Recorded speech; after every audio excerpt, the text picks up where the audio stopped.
A monk once held up a glass of water and said, "I love this glass, but in my mind, it is already broken." Close your eyes. Let your body sink into the bed. Tonight, 11 ancient stories are going to show you something that will change the way you hold everything you are afraid to lose. Nothing is lost. Not really. Not ever. It only changes shape. But before the stories begin, let's take a moment to arrive. You have been moving all day, from place to place, from thought to thought, carrying things in your hands and in your heart. And now the day is done. You have set everything down. The doors are closed. The lights are low. And there is nothing left to do but be here. Take one slow breath in through your nose. Feel your chest rise, gently, like a boat lifting on a quiet wave.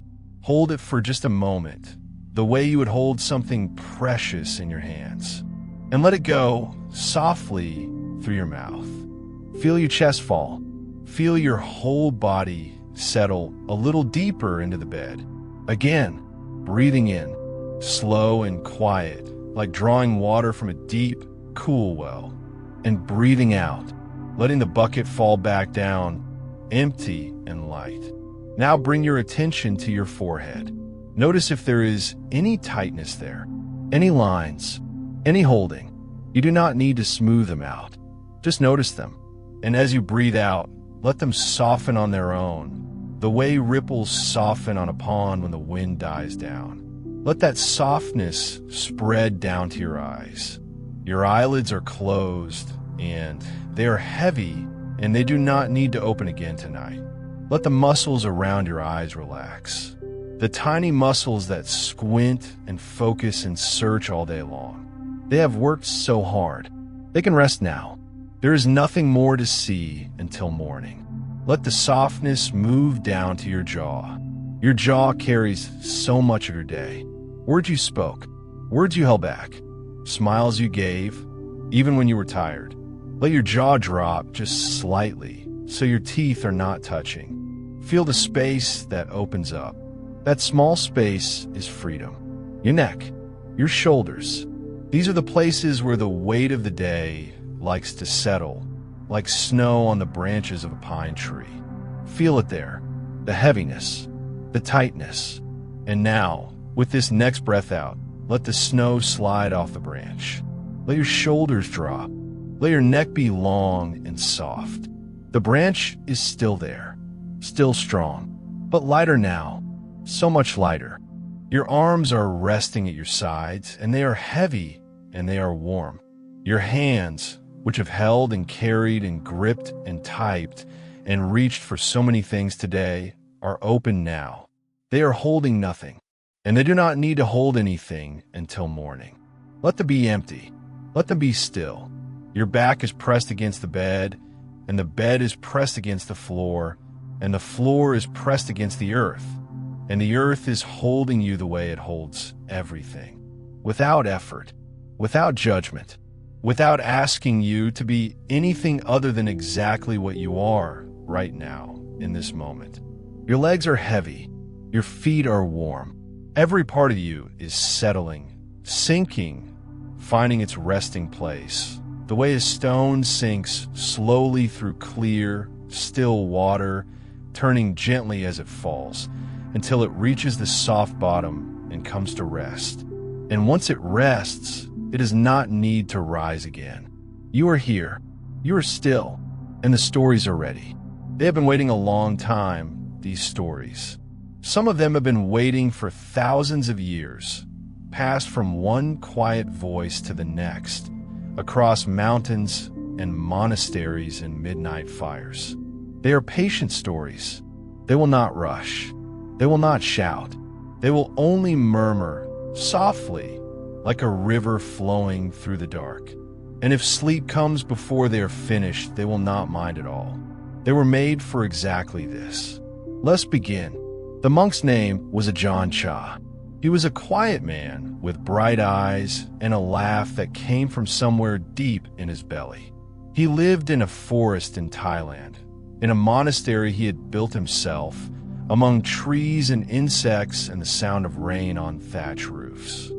Thousands of people came to listen to him speak, and what he said was always very simple and always slightly surprising.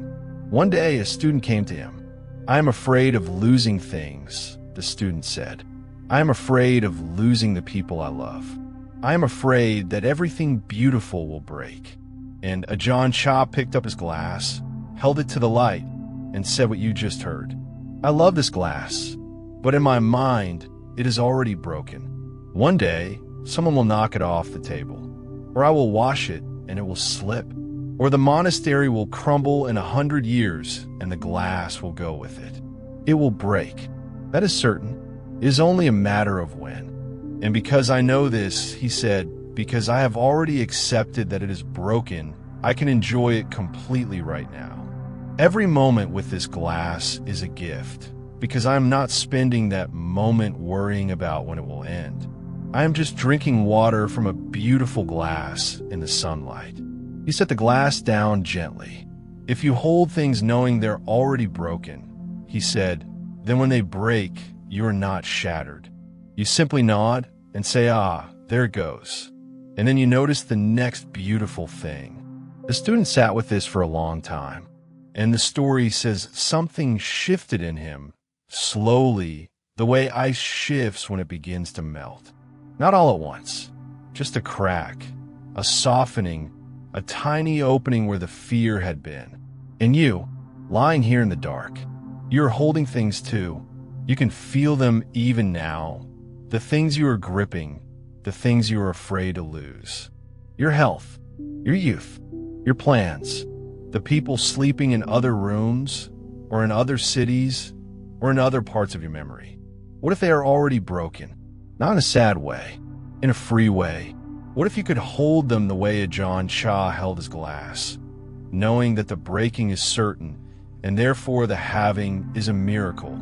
You do not have to figure this out tonight. Just let the ideas sit beside you on the bed, like a cat that has wandered in and settled down without asking. Let it purr. Let it warm you. Nothing is lost that was truly loved. It only changes form. Breathe in gently, and breathe out, and let the glass catch the moonlight one more time before you move on. Let your breath settle. There is no hurry. The next story will come to you the way the tide comes, slowly, without being called. You do not need to reach for it. You do not even need to listen closely.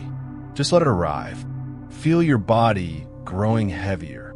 Feel the bed growing warmer. Each breath carries you a little deeper, the way a slow current carries a leaf downstream. You're not trying to go anywhere. You are simply being carried. And now, gently, the second story rises.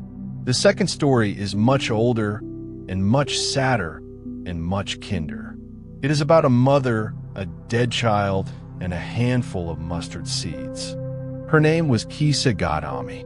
She lived in India in a small village more than 2,500 years ago. She was poor and thin, and her life had been hard. But she had one thing that made everything bearable. She had a son, a small boy, bright-eyed and laughing, who called her name when she came through the door and fell asleep in her arms at night.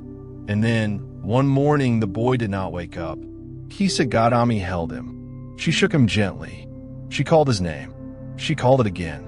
And when she understood that he would not answer, something in her broke in a way that could not be repaired by any ordinary means. She would not put him down. She carried him through the village, house to house, begging for medicine. "Please," she said, "please, someone must have medicine that can bring him back." The villagers looked at her with pity and with fear. "There is no medicine for this," they said. "He is gone." But she would not stop. She carried him to the edge of the village and beyond, to the next village and the next, asking everyone she met. And finally, someone said to her, "There's a man, a teacher, who lives in the grove outside the city. They say he knows things that other men do not know. Perhaps he can help you." She carried her son to the grove. The teacher was sitting under a tree, surrounded by students. His name was the Buddha. He looked at the woman and the child in her arms, and he did not look away. "Can you help me?" she said. "Can you bring him back?" "I can," he said, "but first you must bring me something. A handful of mustard seeds. That is all, but they must come from a house where no one has ever died." Mustard seeds were common. Every kitchen had them. Kisagami felt hope bloom in her chest for the first time in days. She went to the first house. "Do you have mustard seeds?" she asked. "Of course," said the woman at the door. "How many do you need? Has anyone in this house ever died?" The woman's face changed. "My husband's mother," she said quietly. "Last winter." Kisagami went to the next house, and the next, and the next. In every house, there were mustard seeds. And in every house, there was death. A father, a sister, a child, an old grandfather who had died in his sleep, a young woman who had died giving birth. Every single door she knocked on opened on a grief. By evening, she had visited every house in the city. She had not found a single one where death had never come. She sat down at the edge of the road, and she looked at her son in her arms, and for the first time, she did not ask why. She did not beg for it to be undone. She simply understood that this was not a punishment. This was not something that had happened only to her. This was the shape of being alive. Everything that lives will die. Every house has a door that grief has walked through. She buried her son gently under a tree, and then she walked back to the grove and sat down and was quiet for a very long time. And the story says that in that quietness, she found something. Not her son. She did not find her son, but she found a peace that she had not known before. A peace that came not from getting what she wanted, but from understanding what was true. This is perhaps the saddest story I will tell you tonight. And I tell it because sadness, held gently enough, becomes something else. It becomes tenderness.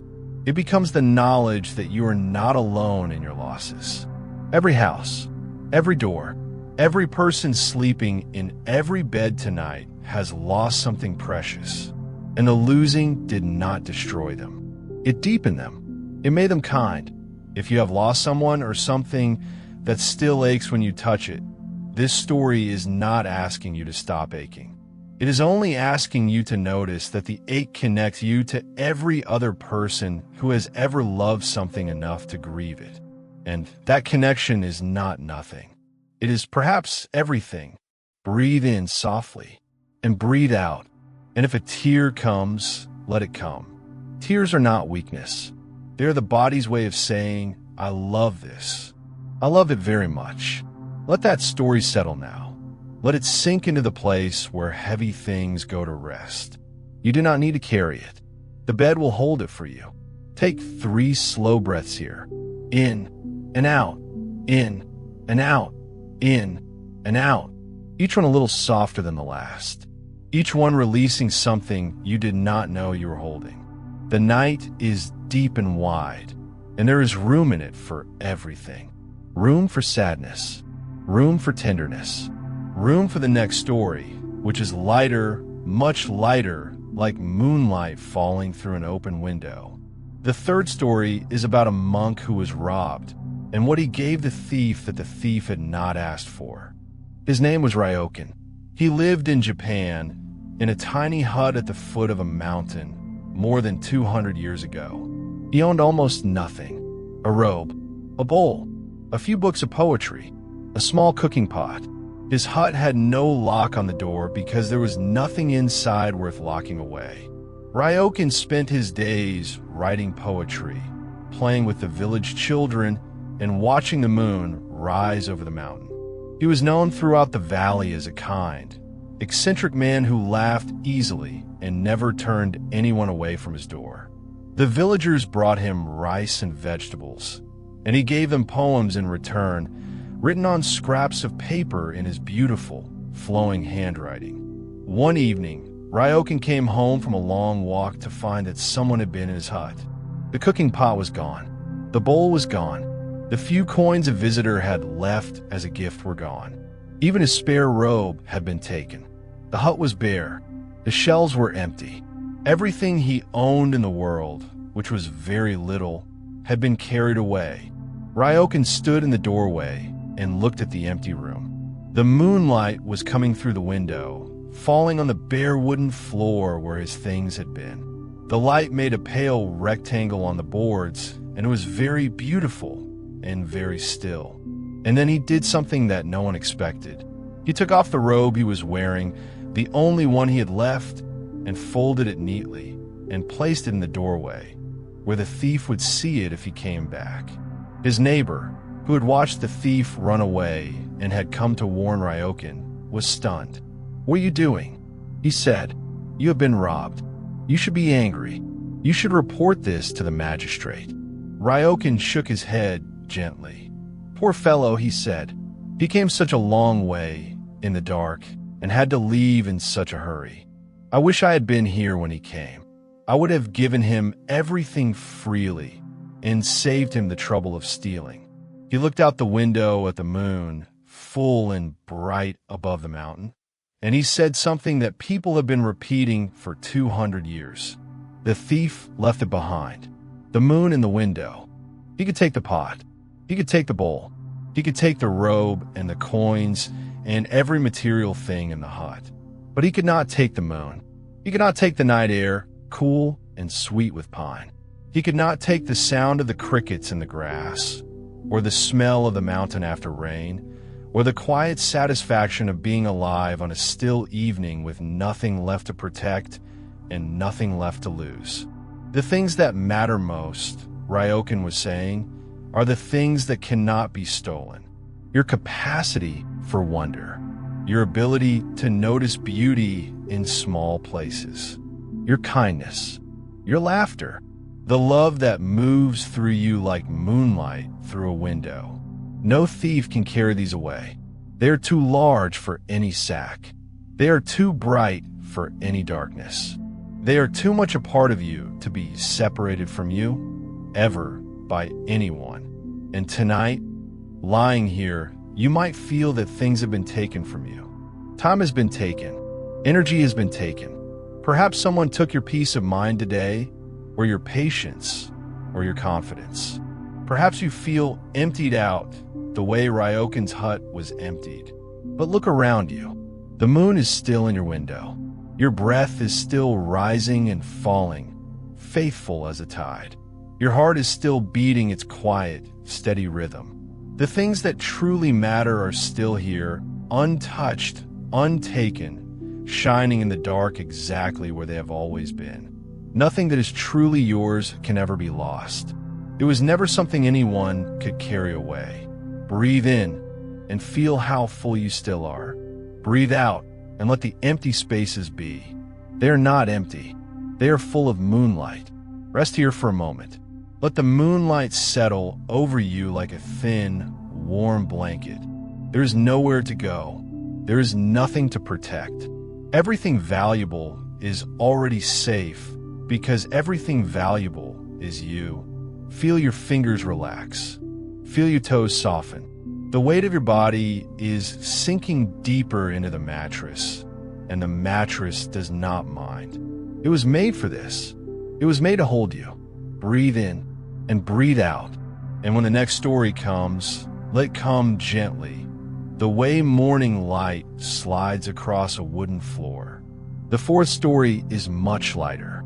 It is about a monk who swept leaves every morning, knowing perfectly well that they would fall again by afternoon. In a monastery in the mountains, there was an old monk whose only job was to sweep the courtyard.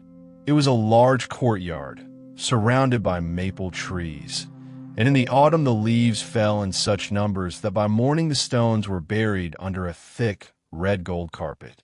Every morning, the old monk took his broom and swept. It took him 2 hours. He worked slowly, methodically, making long, even strokes with the stiff bamboo bristles, gathering the leaves in neat piles, carrying them in baskets to the compost heap behind the kitchen. By the time he finished, the courtyard was clean, the stones bare and beautiful in the late morning sun. And every afternoon, the wind came, and the leaves fell, and by sunset the courtyard was buried again. A young monk watched this for several weeks, and finally could not contain himself. "Why do you bother?" he asked. "The leaves will fall again tomorrow. You sweep, and it makes no difference. The courtyard is never clean for more than a few hours. Is it not pointless?" The old monk leaned on his broom and looked at the young man with quiet amusement. "Pointless," he said. "Let me ask you something. Did you eat breakfast this morning?" "Yes." "And will you be hungry again tonight?" "Yes." "Then why did you bother eating?" The young monk opened his mouth and closed it again. The old monk laughed softly. "Nothing stays," he said. "Not the clean courtyard, not the full belly, not the swept floor or the washed dish or the made bed. Everything you do will be undone. That is not a reason to stop doing it. That is the reason it matters." He picked up his broom again. "I do not sweep because the courtyard will stay clean," he said. "I sweep because sweeping is beautiful. The sound of the broom on the stone, the smell of the wet leaves, the cool feel of the morning air on my face. The courtyard does not need to stay clean for the sweeping to have been worth doing. The sweeping is the point. The sweeping is the gift." He went back to work, and the leaves went on falling, and the young monk stood watching for a long time. And the story does not say whether he picked up a broom, but it says he never asked the question again. And your day was a kind of sweeping. You cleaned things that will get dirty again. You solved problems that will return. You answered messages that will be followed by more messages. And tonight, lying here, you might feel that none of it mattered, that it all comes undone, that tomorrow will bury today the way the leaves bury the courtyard. But the old monk says, that is the gift, not the curse. You are not sweeping to reach a destination. You are sweeping because the sweeping itself is alive. Every breath you took today was a leaf you moved. Every kind word was a stroke of the broom. And the fact that you will have to do it again tomorrow is not a failure. It is a rhythm. It is a heartbeat. It is the oldest music in the world. Breathe in and breathe out, and let the broom rest against the wall. The courtyard does not need you tonight. The leaves will wait. Let your body be still. Feel how quiet everything has become. The stories are settling inside you like leaves drifting down to the forest floor, one by one, finding their places without any help from you. You do not need to remember them. You do not need to hold on to any of this. Just let it drift. Let it land softly. Let it become part of the ground beneath you. Take a long, slow breath in. Feel it fill you from your belly all the way up to your collarbones. And let it out, all of it, until you are empty, until you are light, until you are nothing but a quiet body in a quiet room. The fifth story is about a bell and the sound it made after it broke. In a village in Japan, there was a temple with a bronze bell. It was a beautiful bell, as tall as a man, and when the monks struck it at dawn and dusk, the sound traveled across the valley like a great warm wave, filling every house, every garden, every room where someone was waking or falling asleep. The people of the village loved the bell. They set their days by it. The farmers in the fields would hear the evening bell and know it was time to go home. The children would hear the morning bell and know it was time to rise. A woman who lived alone at the edge of the village said the bell was her oldest friend. "I have heard it every day of my life," she said. "It is the first voice I remember." One winter, the cold was very deep. The frost crept into the bronze, into the tiny cracks that had been growing for 100 years, and one morning, when the monk struck the bell, it did not ring. It cracked. A long, dark line ran down the side of the bell like a river on a map, and the sound it made was dull and flat and wrong, like a voice that has lost its singing. The village was heartbroken. They had lost their bell, the sound that had measured their days, that had woken them and sent them to sleep that had hung in the air like a prayer, it was gone. The abbot of the temple sat with the broken bell for 3 days, and then he called a bell maker, not to repair the old bell, to melt it down and cast a new one. The villagers were upset. "You cannot melt it down," they said. "It is our bell. We have known it all our lives. Our grandparents knew it. It has rung over every wedding and every funeral in this village for 100 years." The abbot said, "The bell is not gone. The bronze is the same bronze. The same metal that rang for your grandparents will ring for your grandchildren. It will only have a new shape. And perhaps," he said, "a new voice." The bell maker came. He built a great fire in the temple yard. The old bell was placed in the furnace, and slowly, the bronze began to soften, to glow orange and then white, to flow like honey.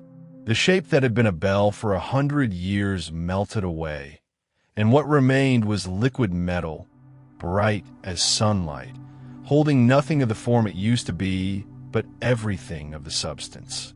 The bell maker poured the bronze into a new mold. He had made it slightly larger, slightly different in shape, based on everything he had learned in a lifetime of listening to bells and understanding what makes a sound travel far and settle deep. And when the metal cooled and the mold was broken away, and the new bell was hung in the tower, and the monk struck it for the first time, the sound that came out was deeper, richer, fuller. It traveled farther across the valley than the old bell ever had. It reached houses that the old bell had never quite reached. It settled into rooms that had never heard it before.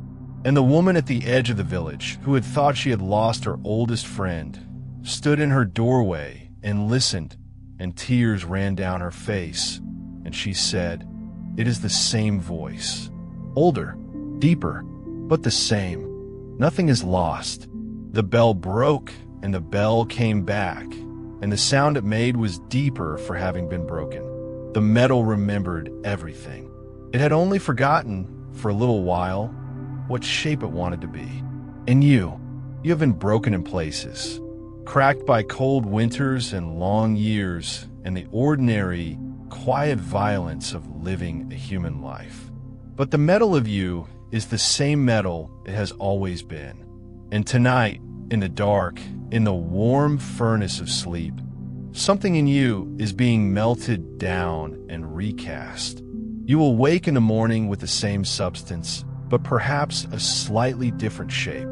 And the sound you make, the voice with which you greet the day, may be deeper than it was before.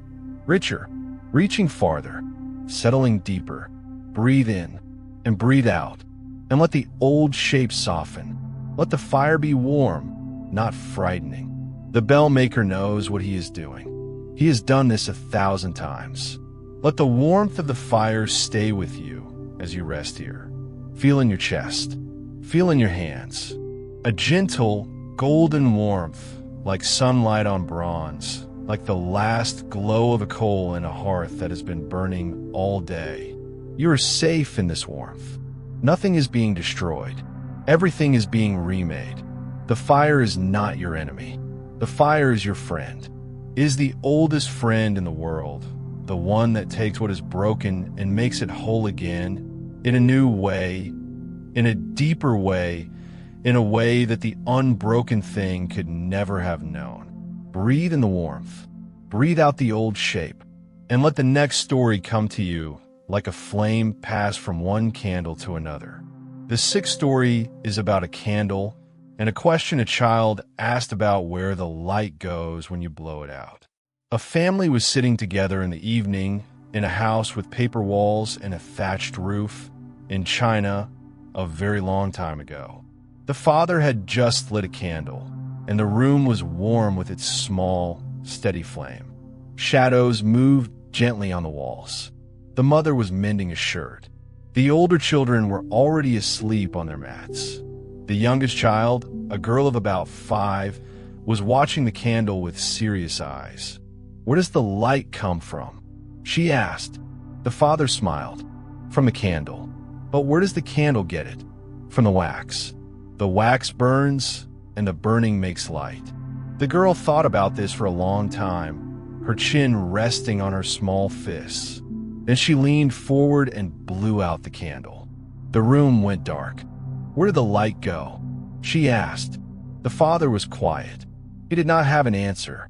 He relit the candle and sat looking at the flame for a long time after the girl had fallen asleep. The next day, he walked to the temple on the hill and asked the old master the same question. Where does the light go when the candle is blown out? The master was sitting in a room with many candles, dozens of them, filling the room with a soft, warm glow. He picked one up and held it close to another until the second candle caught the flame. Now both were burning. Then he blew out the first candle.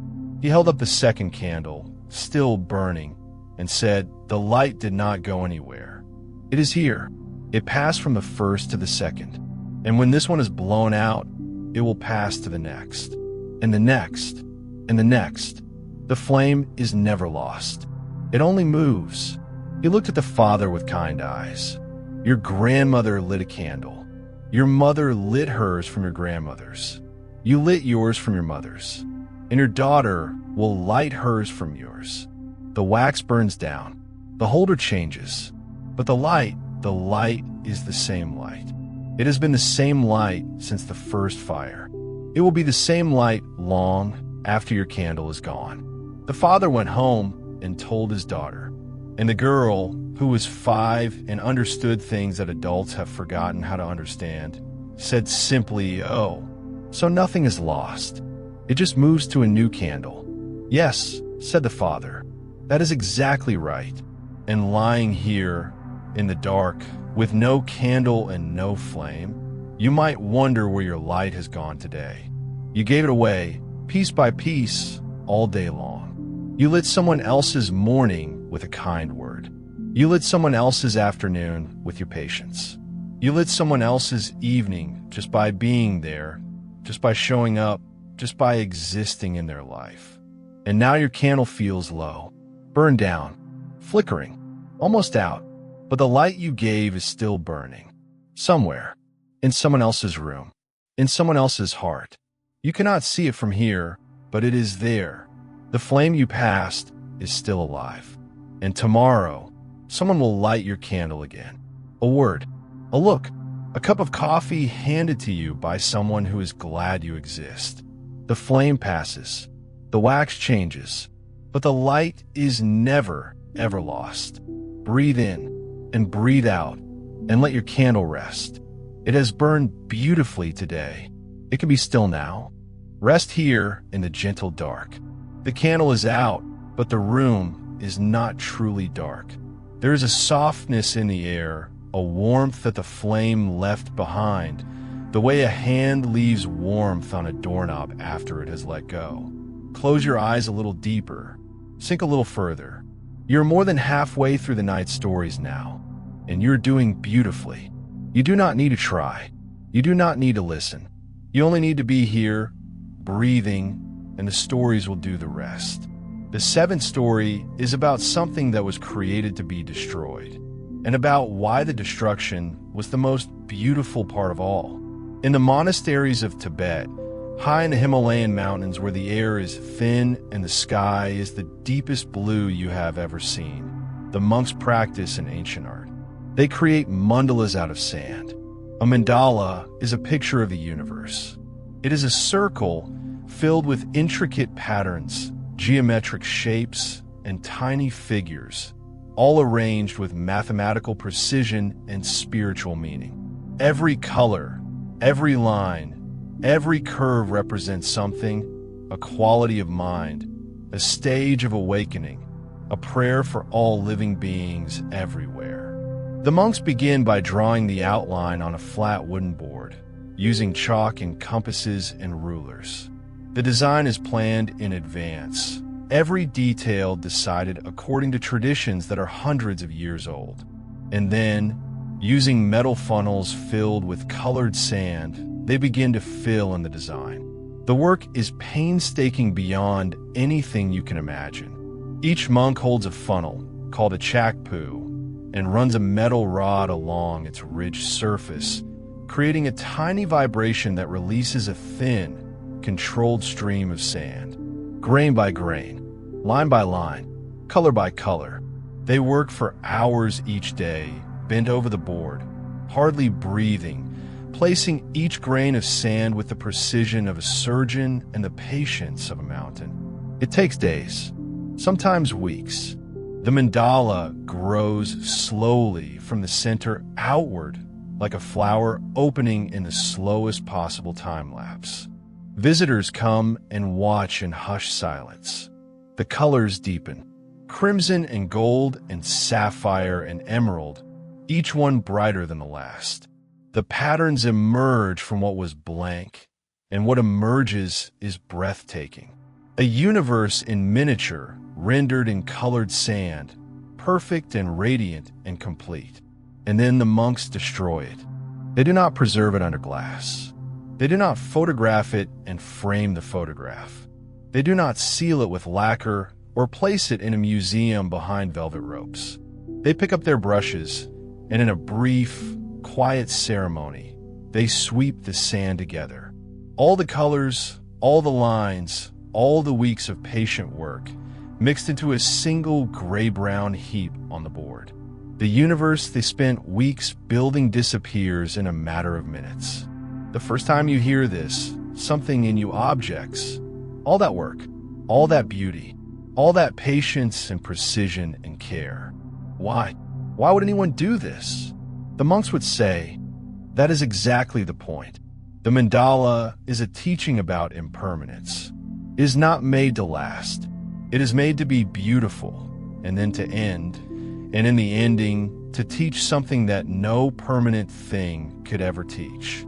That beauty does not need to last forever to be real. That the value of a thing is not measured by how long it survives, but by how fully it exists while it is here. That holding on is not love. Letting go is love.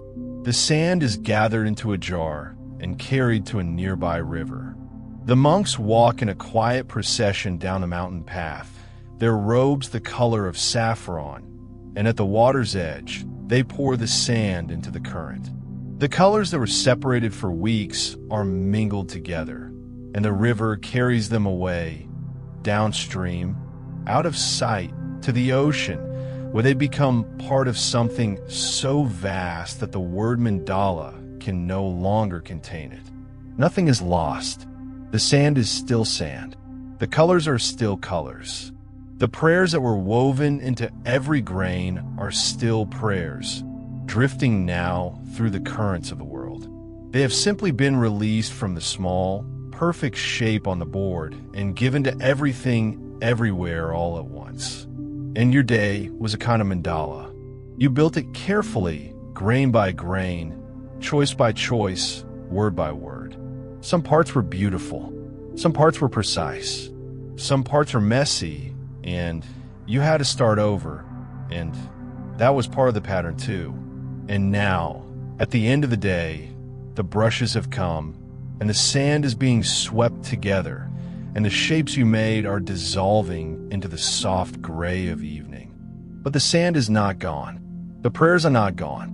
They are being poured into the river of your sleep, carried downstream, into something larger than today, something you cannot see from here, something that does not need your permission to become beautiful all over again, in a new shape on a new morning. Breathe in and breathe out, and let the mandala be swept. You will build a new one tomorrow. It will be different. It will be just as beautiful, and it will not need to last forever either.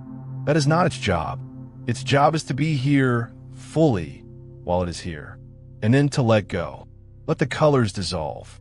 Let the patterns blur.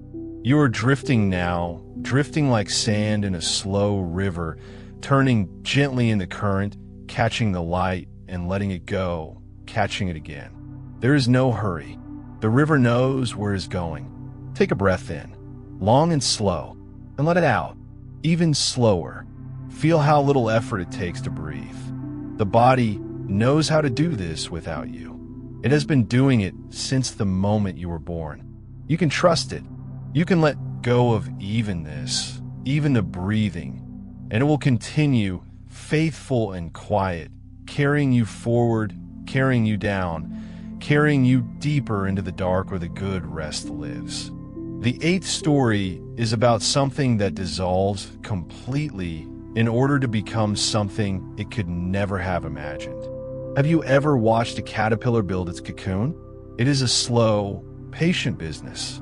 The caterpillar wraps itself in silk, layer after layer, sealing itself inside, alone in the dark. And then something happens that no one would believe if they had not seen the evidence. The caterpillar does not simply grow wings inside the cocoon. It dissolves. It breaks down into a kind of soup, a formless, shapeless liquid with almost no structure, no organs, no identity. Everything it was, its legs, its eyes, its segments, the muscles that carried it along branches and leaves, all of it melts away. For a time, there is nothing inside the cocoon that you could call a caterpillar. There is only potential, only raw material, only the memory of what it was and the quiet blueprint of what it will become. The monks in the old monasteries of China and Japan did not know the science of this, but they knew the truth of it. They told this story to students who were afraid of change, who were clinging to the shapes they knew, who were terrified of the dark space between what they had been and what they might become. There is a period, they said, when you are neither the caterpillar nor the butterfly. You are the soup. You are the nothing. You are the darkness inside the cocoon, with no shape and no name and no certainty about what comes next. And this period is not a failure. It is not a punishment. It is the most important part of the entire transformation. Without the dissolving, there can be no wings. An old Zen teacher once said to a student who was going through a terrible time, who felt that everything he had built was falling apart, that every certainty had crumbled, that he no longer knew who he was. You are in the cocoon. You cannot see what you are becoming because you are still liquid, but the blueprint is there. The wings are already written in the soup. You do not have to build them. You only have to let them form. The student said, "But I am afraid. I do not know who I am anymore." The teacher said, "Good. The caterpillar that knows exactly who it is never becomes a butterfly. If you are in a cocoon tonight, if something in your life is dissolving, changing, becoming unrecognizable, this story is for you. You are not falling apart. You are being rearranged. The legs you use to crawl are becoming the wings you will use to fly. But first, you must be soup. First, you must be nothing. First, you must lie here in the dark and trust that the blueprint knows what it is doing, even when you cannot see it, even when you cannot feel it, even when all you know is that the old shape is gone and the new one has not yet arrived. Nothing is lost. The caterpillar is inside the butterfly. Every cell remembers. Breathe in and breathe out, and let yourself be liquid tonight. Let yourself be formless. The wings will come. They always do. You are deep in the night now, deep in the stories, deep in the warm, heavy dark that holds you like water holds a stone at the bottom of a pond. There is no need to count the stories. There is no need to remember where you are. If you have lost track, that is perfect. That means you are exactly where you need to be. Drifting, floating, somewhere between awake and asleep, in that soft, blurred place where the edges of things dissolve, and everything feels gentle and nothing is sharp. Breathe in and breathe out, and let the next story find you wherever you are. The ninth story is about a garden that grew from everything that failed. Behind a monastery in Korea, there was a compost heap. It was not a beautiful thing to look at. It was a pile of kitchen scraps and fallen leaves and weeds pulled from the garden and old straw from the stable floor. It smelled of rotting vegetables and wet earth. Flies gathered above it in the summer heat. The young monks avoided it when they could, holding their sleeves over their noses as they passed. But the old gardener, a monk who had tended the monastery grounds for 40 years, loved the compost heap more than he loved the garden itself. One day, a visitor came to the monastery and asked to see the famous garden. The old gardener took him on a tour. The visitor admired the vegetables, tall and green in their neat rows. He admired the herbs, fragrant and silver in the sun. He admired the fruit trees, heavy with plums and persimmons that glowed like lanterns in the branches. The flowers were extraordinary. Peonies in shades of pink and white, chrysanthemums as big as fists, and lotus blooming in a small pond at the garden's edge, their petals pale as moonlight. "This is magnificent," the visitor said. "What is your secret?" The old gardener smiled and led him around the back of the monastery, past the kitchen, past the storage shed, to the compost heap. "This," he said, "this is my secret." The visitor looked at the dark, steaming pile and wrinkled his nose. "Everything that dies goes here," the gardener said. "Every leaf that falls, every weed I pull, every vegetable that rots before we can eat it, the kitchen scraps, the tea leaves, the rice that burned to the bottom of the pot, everything that fails, everything that is finished, everything that seems like waste." He knelt beside the heap and pushed his hand deep into the dark center. When he pulled it out, his fingers were coated in rich, black soil. It was warm to the touch, and it smelled like the earth after rain, clean and alive. "This is what failure becomes," he said, "when you give it enough time and enough patience. Every dead thing in this pile is feeding every living thing in that garden. The peony you admired is growing from last year's mistakes. The plum tree is sweet because of everything that rotted at its feet." He looked at the visitor with steady, calm eyes. "People come here and they want to see the flowers. They do not want to see the compost. But the compost is where the flowers come from. Without the rotting, there is no blooming. Without the failures, there is no garden. Nothing is wasted. Nothing is lost. It is only being transformed slowly in the dark, in the smell, in the quiet heat of its own breaking down into something the world has not seen yet. And your failures, your mistakes, the plans that fell apart, the relationships that ended badly, the things you tried with all your heart that did not work. They are not sitting in a landfill somewhere, useless and forgotten. They are in your compost heap. They are breaking down slowly in the dark, turning into the rich, warm, living soil from which your next good thing will grow. You cannot rush compost. You cannot microwave it into soil. You can only pile it up and water it sometimes and wait. And one morning, you'll push your hand into the dark and pull it out coated in something that smells like earth after rain, and you will know that nothing was wasted. Not a single leaf, not a single mistake, not a single tear. Breathe in and smell the earth. Breathe out and let the old things rot. They are doing their job. They are becoming soil. They are doing the most important work of all, and they're doing it without your help, in the quiet, in the dark, while you sleep. Let the garden rest now. Let the compost do its slow, warm work. You're so deep in this night that the world above you feels very far away, like something seen from the bottom of a clear lake, shimmering and distant and beautiful. You are safe here. You are held here. And the stories are almost done. Just two more. Two quiet ones. Gentle as a hand on your forehead. Soft as the last light of the day.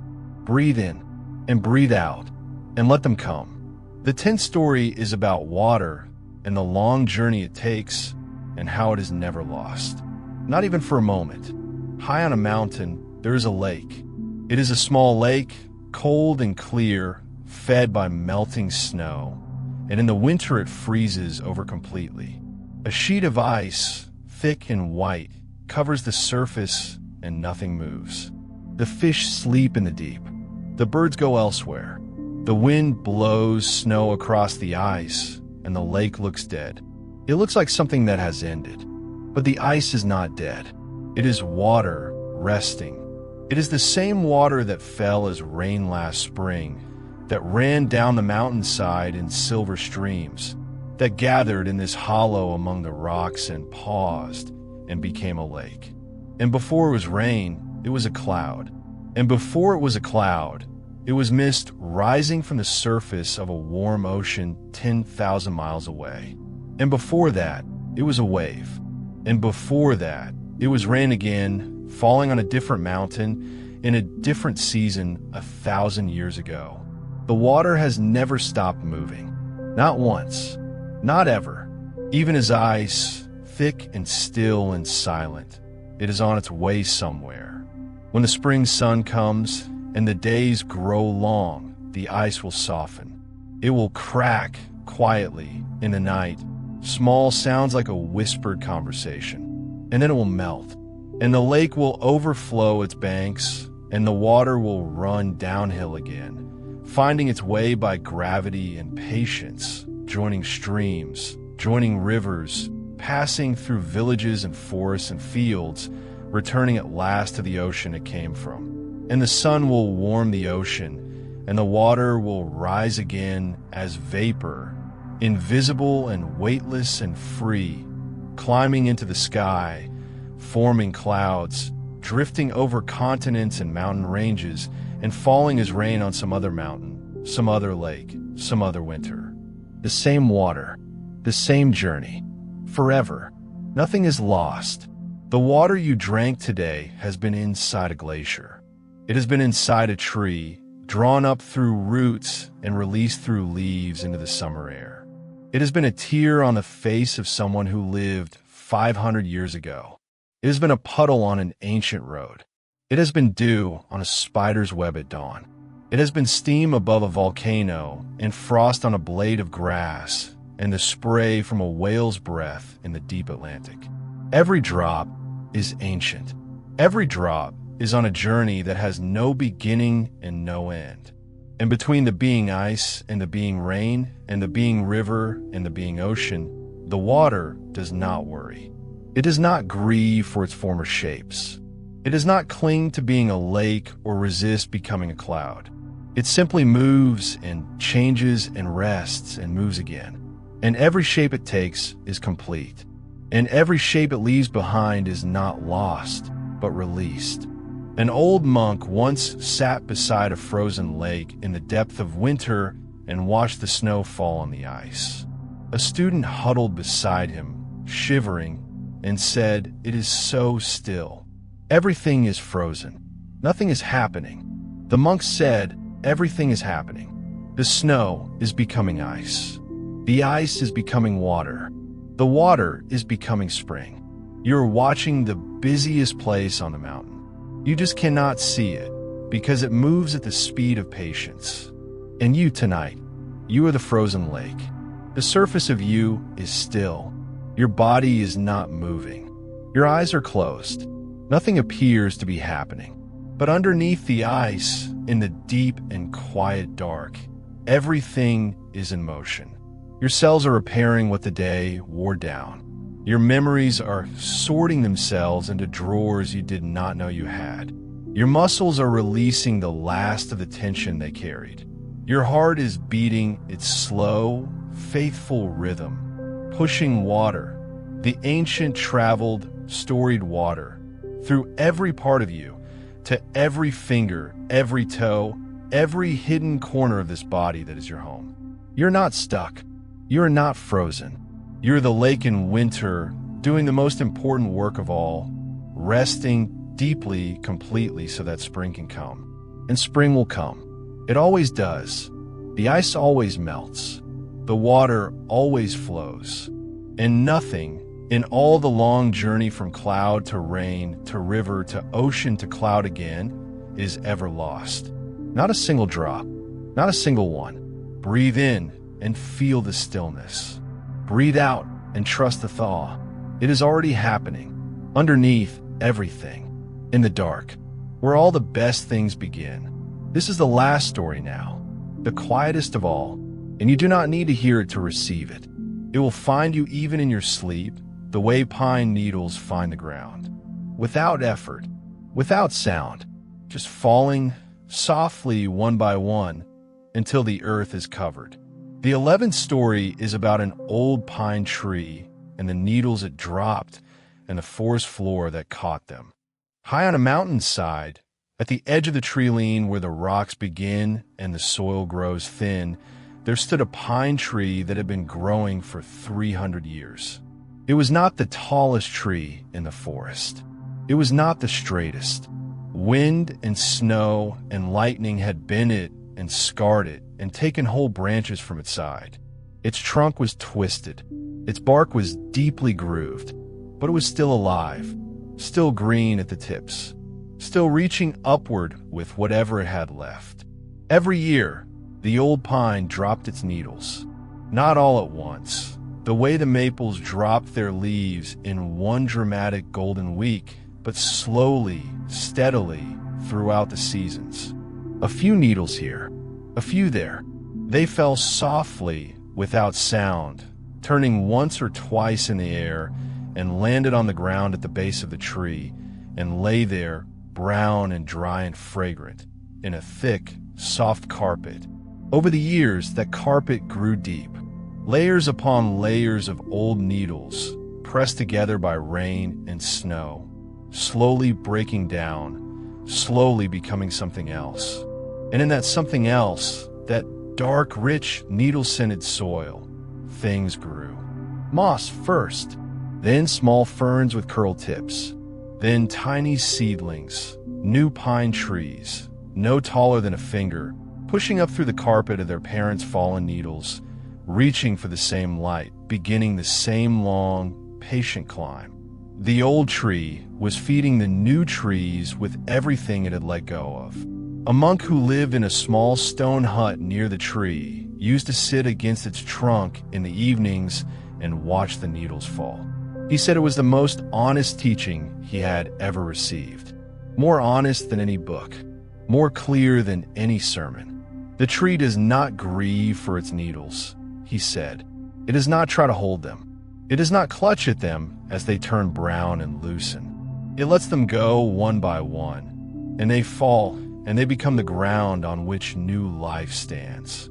The tree is not losing itself. It is planting itself. Every needle that falls is a seed of a different kind. Not a seed that grows into a new tree directly, but a seed that grows into the soil that grows the new tree. The tree is becoming the earth, and the earth is becoming the forest, and the forest is becoming the mountain. And nothing in all of this is lost. Not one needle, not one year, not one ring in the heartwood. He would sit there until the stars came out, every star a small, bright needle falling from a much larger tree. And the pine needles would fall on his shoulders and in his hair, and he would brush them off gently and watch them join the carpet on the ground. And he said that this was the closest thing to prayer he had ever known. And you tonight, you have dropped needles today, small pieces of yourself that you let go of willingly, or that the wind took from you without asking. Energy you spent, time you gave, words you spoke that floated away and cannot be gathered back. Smiles you offered that you will never see reflected. They fell softly, without sound, and you may not have noticed them go. But they did not disappear. They landed. They are lying on the ground around you right now, forming a soft, warm carpet, and in that carpet, something is already growing. Something you cannot see yet. Something small and green and patient, reaching upward the way all new things reach, toward the light, toward tomorrow, toward a version of the world that your letting go has made possible. You are not losing yourself. You're planting yourself. And the forest that grows from what you drop will be wider and deeper and more alive than anything you could have held in your branches. All 11 stories are told now. 11 ways of saying the same quiet thing, each one a little softer than the last, each one a little closer to the silence that lives at the center of all true things. The glass is already broken, and that is why it is so beautiful tonight. Every house has known grief, and that is why every house can hold compassion. The thief took everything, but the moon remained. The leaves fall, and the monk sweeps, and the sweeping is the gift. The bell cracks and is recast, and its new voice reaches farther than before. The candle goes out, but the light moves to the next wick. The mandala is swept away, and the sand returns to the river. The caterpillar dissolves, and the butterfly remembers everything. The compost rots, and the garden blooms because of it. The lake freezes, and the water waits for spring. The needles fall, and the forest grows from what was released. Nothing is lost. Nothing. Not the breath you just let out. Not the day that just ended. Not the years that have passed. Not the people who have gone ahead of you into whatever comes next. They are here, all of them, in different forms. In the soil of you, in the metal of you, in the light that passed through you and into someone else's room, in the water that has been everywhere and will go everywhere and cannot be destroyed no matter how many times it changes shape. You are lying in the dark now, and the dark feels like an ending. But it is not an ending. It is a cocoon. It is a furnace. It is a compost heap. It is a frozen lake. It is the space between the old bell and the new one, the pause between one candle going out and the next one being lit. Something is happening in this darkness. Something is being transformed. You do not need to understand it. You do not need to direct it. You do not need to help it along. You only need to lie here and breathe and trust that the darkness knows what it is doing, the way the soil knows, the way the river knows, the way the cocoon knows. The moon is overhead. It is the same moon that shone on Kisagami as she walked from house to house, carrying her son. The same moon that filled Ryokan's empty window. The same moon that lit the courtyard where the old monk swept his leaves. The same moon that watched the bell maker pour his bronze. The same moon that the Tibetan monks walked under as they carried their sand to the river. It has seen everything that has ever been lost, and it is still here. It has not looked away. It is not dimmed. It will not dim tonight. Let your breath be slow now. So slow that you can barely feel it. In, like a tide, rising on a shore where no one is watching. Out, like a tide falling, leaving the sand smooth and clean. In and out. Each breath a needle falling softly from the tree. Each breath a grain of sand returning to the river. Each breath a flame passing from one candle to the next, quietly, in the dark, without any fuss at all. Nothing is lost. The light moves on. The metal remembers. The soil is warm. The water flows. The ice will melt. The wings will form. The bell will ring again. And you are here, still breathing, still the same substance you have always been, only rearranged, only recast, only growing in ways you cannot see from inside the cocoon. And that is enough. That is more than enough. That is everything. Hush now. Let the darkness hold you. It is not empty, this darkness. It is the fullest darkness in the world. It is full of bells being recast and butterflies being formed and gardens being fed by everything that fell. It is full of rivers carrying colored sand to the sea. It is full of frozen lakes waiting for spring. It is full of moonlight falling through windows that have nothing left in them but the moon. Sleep now. Sleep deeply. Sleep the way the lake sleeps in winter. Sleep the way the cocoon holds its secret. Sleep the way the compost does its work, slowly, warmly, in the dark, turning everything into soil, turning everything into tomorrow.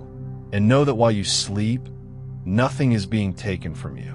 Everything is being given back, in a different form, in a new shape, with a deeper voice, with wings you have not seen yet, with a sound that will travel farther than you ever imagined. Good night. Nothing is lost. Nothing was ever lost, and nothing ever will be. Rest now, all the way to morning. The light will find you. It always does. It always has, and it always will.